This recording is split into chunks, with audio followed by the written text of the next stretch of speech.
This is the most important vote you will ever cast in your lifetime, so listen up. They're lying to you about Brexit. All this chicken little, the sky is falling. There'll be World War III if Britain leaves the EU. There'll be economic catastrophe. It's all total bollocks.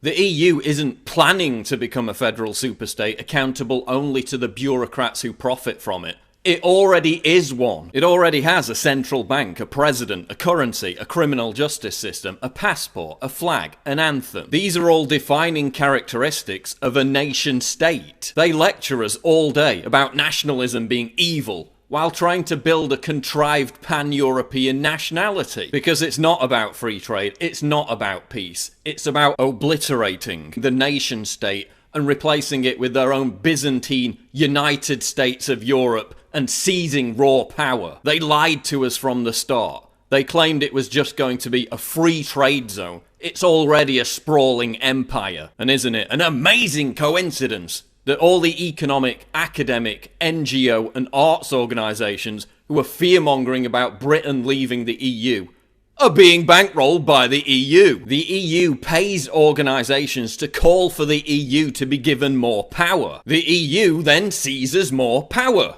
claiming it did so in response to popular demand. These are the same groups you now see all over the news, claiming that Brexit will lead to the apocalypse. They're lying to you, because they don't want their slush fund to come to an end. There's all this fear-mongering about massive job losses. The only job losses are going to be MEPs falling off the Brussels gravy train, the £3,500 a month general expenses, the business class refunds for budget flights, the €12,000 a month staff budget, the private shopping malls that aren't even open to the peasant public. And these MEPs don't even have to submit receipts. It's all a massive bribe to buy their obedience. EU officials pay a flat tax of just 21%. They're making decisions that have fiscal consequences for ordinary people, while themselves being exempt from those consequences. Power without responsibility. The ultimate form of authoritarianism. You've heard it said that the EU is undemocratic. It's not undemocratic, it's anti-democratic. Look at how the European Union responds when citizens in Europe vote to reject its mandates. In Denmark, Ireland, France, the Netherlands, Greece, the people voted to reject the Maastricht Treaty, to reject the Nice Treaty, to reject the EU Constitution,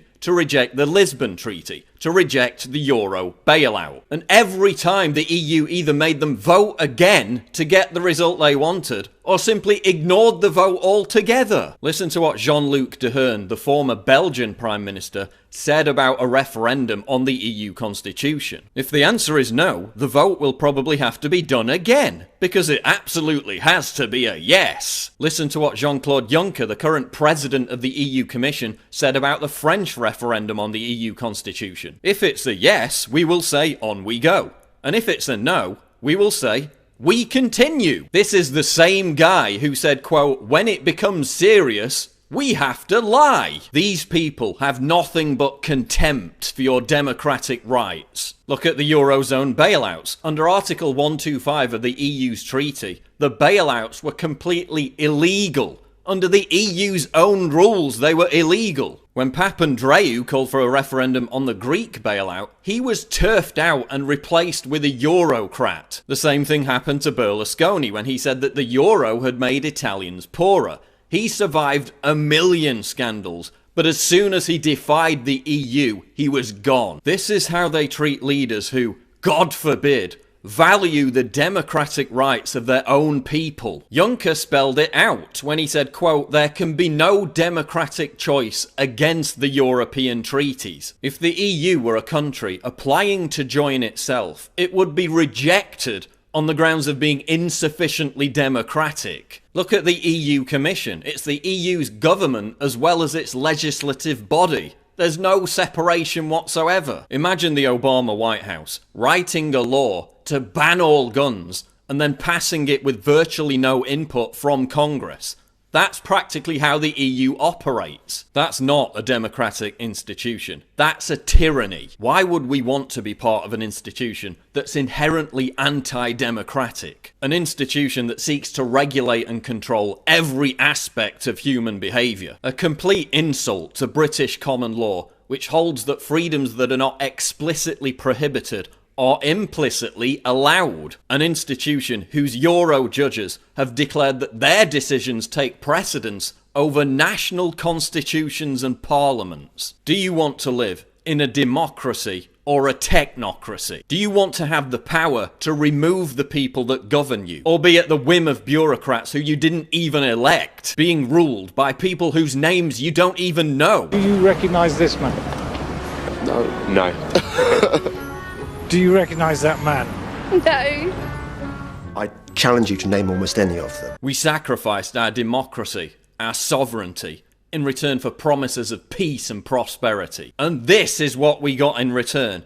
MEPs who we don't even vote for. They're completely ceremonial, they have no power. The EU Parliament can't even propose or repeal laws. It's all done by unelected commissioners who scheme behind the scenes with lobbyists. Parliamentary democracy, once every 5 years you can throw everything out of the window and start again. With this, once something is European law, there is nothing through a democratic process the voter can do to change it. The people whom we elect to go to Brussels have almost no power at all. They do what they're told. Got even less power than the House of Lords, for goodness sake. Our votes for these people are pointless. They are fundamentally pointless. We need to talk about immigration because the polls show that this is the issue that's going to swing this vote. So if you're enjoying the cultural enrichment that millions of Muslim migrants are bringing to Europe, then how about 75 million more? The EU is being blackmailed by Turkey to speed up its acceptance into the European Union. If that happens, 75 million Turks could eventually have the right to live in the UK. We've already got record net immigration. We're full. 333,000 immigrants pouring into the UK every single year, more than half of whom are from other EU countries. Double the number from EU countries that they first claimed. Now 500,000 more migrants from the Middle East and North Africa who have entered Europe over the past year could make their way to Britain from 2020 under EU free movement rules. If we continue down this path of political integration, EU-mandated quotas could see us swamped with millions more Muslim migrants just like Germany. We won't be in a position to say no. This is already putting an incredible strain on our public services and the NHS. We've got a chronic housing shortage. We've got record homelessness. And thanks to the EU's open border policy, southern European states simply waved millions of migrants through, knowing that they would head to the northern European welfare states and would become someone else's burden. Now Sweden and Germany are making their own people homeless to accommodate migrants who have nothing but contempt for our culture. People from an aggressive and regressive belief system who hate the West even though we shower them with benefits. So unless you want parts of Britain to become Brussels-style radicalised Islamic ghettos, we need to take back control of our borders. Like any big government outfit, the EU also wants to import millions more people who will become dependent on big government. Why? Because they'll vote for more big government. Despite the official Leave campaign shying away from immigration, the polls show that this is the primary issue motivating voters. This is how we win, by putting immigration at the forefront where it deserves to be. The European Union is an economic basket case. Since 2010, every region in the world has experienced significant economic growth, except Europe. It's the sick man of the globe. The UK sends the EU £350 million a week, enough to build a new NHS hospital every single week. We get less than half of this back and have no control over how it's spent. Britain has paid more into the EU budget than she got back for 40 out of 41 years. We spent more than double on EU largesse than we saved from 5 years of austerity measures. Yet where are the mass protest movements on the left? It's no surprise how desperate the EU is for us to stay. We're propping up their entire failing system. As the disaster in Greece has shown, the EU is only economically as strong as its weakest member. Now countries like Albania and Serbia are about to join, so more of our money can be transferred over to them. This is just wealth confiscation on a continental scale. Look at how the EU's devastated the British fishing industry, banning fishermen from operating on their own doorstep. These fish markets used to bustle with 12,000 boxes of fish a day. Now look at it. 200 boxes a day. We pay the price while countries that maintained their independence from the EU, like Norway, prosper. When Britain joined the common market, it lost control of its fishing grounds. When quotas were imposed, several other European countries lobbied the EU for Britain's fishing rights to be divided up between them. The British government was powerless to stop this. The EU has just obliterated the English fishing industry altogether. The quota system they've got now is it's just mad. Local fishermen were now banned from fishing in waters they'd fished successfully for centuries. Oh, just beyond the pier over there. In fact, it might be there today, this great big Dutchman, but that Dutchman's got 25% of the whole quota of all of England. It's only 3 or 4 miles off the Tyne catching herring and mackerel. Local fleet can't catch herring and mackerel and it's right on the doorstep. There is still a prospering North Atlantic fishing industry, but only in countries that have retained their independence. Well, look at the Icelandics and the Faroes and the Norwegians. They sell millions of pounds worth of fish to us. And they're outside the common market. But you tell me a common market country that buys fish off us, but they'll send the fishing boats to the North Sea to catch our fish. And it's just madness. The EU has been paying British fishermen to destroy their boats. Inside the EU, Britain isn't even allowed to negotiate its own trade deals. It has to fall in line with the other 27 countries. But what's going to happen to British exports to the EU if we leave? The EU takes 55% of Swiss exports and 81% of Norwegian exports, both of which aren't in the EU. The EU isn't going to stop trading with us if we leave. They need us.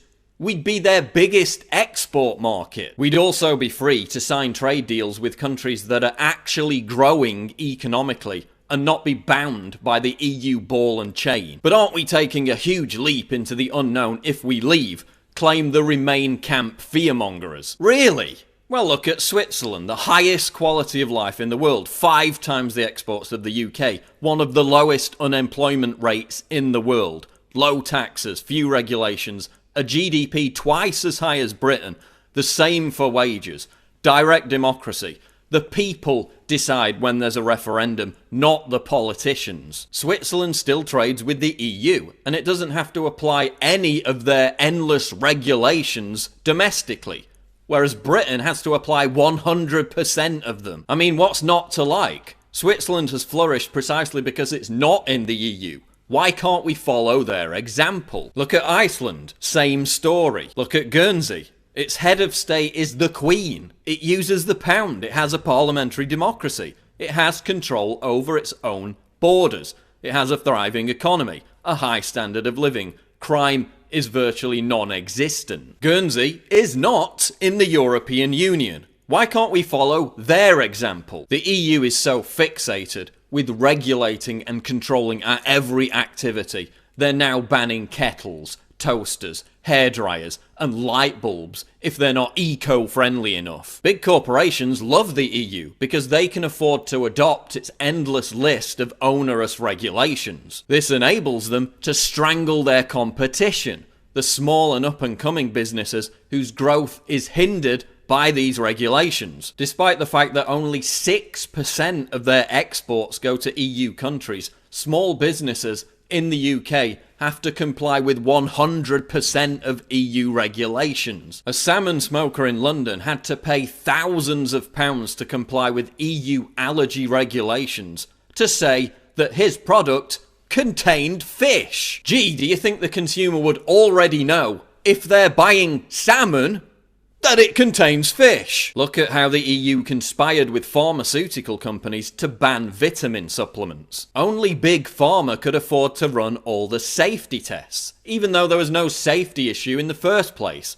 Independent herbalists couldn't afford those tests, and they went out of business. Look at how the EU and big corporations conspired to switch cars over to diesel fuel to corner the market. Oh, but it was all for a good cause, a 15% reduction in CO2, because they really care about us. What they didn't tell you was that compared to petrol, diesel emits 22 times more pollutants that penetrate our lungs, brains, and hearts. For a crony capitalist deal, the EU imposed regulations that actually killed untold numbers of people. Why would we want to remain part of an institution that's designed to screw over small businesses and the middle class? Why wouldn't we want to leave an institution that jacks up our cost of living by slapping regulations and tariffs on everything that we consume? The EU's anemic economic growth has left its member states at the mercy